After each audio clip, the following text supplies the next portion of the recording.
Bila tengok anak ayah tengah makan macam ni kan, teringat kat kampung-kampung dulu lah. Sekarang payah nak dapat.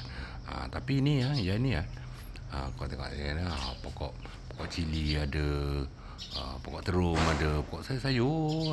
Ni depan rumah je tau ni. Kalau kalau kat Malaysia tak ada lah macam ni. Kan. Tak ada lah, susah nak dapat macam ni. Ayam gembira lompat keluar daripada sangkal. Tu dia. Relax je. Siap melompat-lompat lagi tu. Kau orang ada. Kau orang boleh lihat ni. Kat Malaysia ada ke? Tak ada lah macam ni. Kan. Itu reban. Itu reban ayam. Kan. Ini kan. Kawasan ni kawasan perumahan. Tapi boleh dikatakan setiap rumah lah ada sangkar ayam. Kan. Pasal tu orang Nepal ni sihat-sihat tau. Sihat-sihat. Sihat dan bertenaga.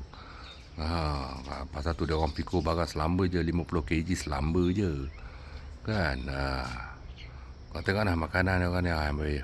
Sayur-sayur tanam dekat rumah je tau. Tanam kat rumah dia macam ni. Macam ni kan. Seperti yang kau orang lihat. Tanam dekat rumah je ni. Kan untuk makanan harian. Kan.